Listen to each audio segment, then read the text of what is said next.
योगी के बटेंगे तो कटेंगे नारे से हिंदू वोट एकजुट हुए या नहीं, इसका पता तो 23 नवंबर को चलेगा। लेकिन यह जरूर दिख गया है कि योगी के इस नारे से महायुति और बीजेपी का कुनबा बटने लगा है।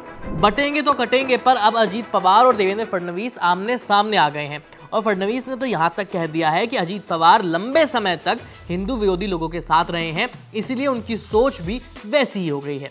वैसे यूपी के मुख्यमंत्री योगी आदित्यनाथ ने बटेंगे तो कटेंगे का नारा 9 सीटों पर होने वाले उपचुनाव को ध्यान में रखकर दिया था।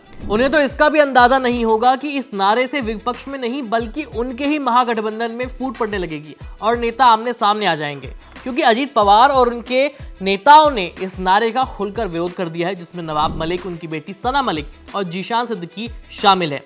और ये तीनों ही महायुति का हिस्सा है और अजीत पवार की पार्टी से चुनाव लड़ रहे हैं। ऐसे में फडणवीस के बयान से महागठबंधन में दूरियां और भी बढ़ सकती हैं, क्योंकि उन्होंने अजीत पवार के बारे में कहा, दशकों तक अजीत पवार ऐसी विचारधाराओं के साथ रहे जो सेक्युलर और हिंदू विरोधी हैं। खुद को धर्मनिरपेक्ष कहने वालों में कोई वास्तविक धर्मनिरपेक्षता नहीं है। वे ऐसे लोगों के साथ रहे हैं जिनके लिए हिंदुत्व का विरोध करना ही धर्मनिरपेक्षता है। इसके आगे फडणवीस ने अजीत पवार का जिक्र करते हुए कहा कि उन्हें जनता का मूड समझने में थोड़ा सा वक्त लगेगा।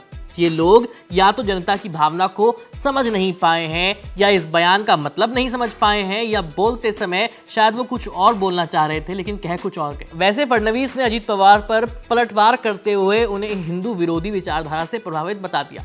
लेकिन फडणवीस की अपनी पार्टी के नेताओं का क्या, जो बटेंगे तो कटेंगे का विरोध कर रहे हैं? वो कैसे हिंदू विरोधी विचारधारा से प्रभावित हो सकते हैं? पंकजा मुंडे और अशोक चव्हाण दोनों ही बीजेपी नेता हैं और दोनों ने महाराष्ट्र में इस नारे का विरोध किया है। अशोक चव्हाण पूर्व मुख्यमंत्री हैं और लंबे समय तक कांग्रेस में रहे हैं, तो हो सकता है कि शायद वो अभी भी कांग्रेस वाली विचारधारा से ही सोचते हो, इसलिए विरोध कर रहे हो।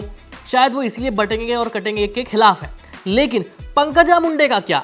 वो तो शुरुआत से ही बीजेपी में है, उनके पिता भी बीजेपी में ही थे और पंकजा मुंडे इस समय बीजेपी से ही एमएलसी भी हैं। तो क्या वो भी हिंदू विरोधी विचारधारा से प्रभावित हो गई हैं? वहीं बीजेपी की सीनियर लीडरशिप महाराष्ट्र में फैले सियासी रायते को समेटने की कोशिश कर रही है। खुद पीएम मोदी डैमेज कंट्रोल करने के लिए इस नारे को राहुल गांधी के अमेरिका में दिए भाषण से जोड़ रहे हैं। पीएम मोदी ने अपने चुनावी भाषण में कहा कि विपक्ष लोगों को जातियों में बांटने की कोशिश कर रहा है। उनका कहना है कि महाराष्ट्र में ओबीसी की 350 जातियां हैं।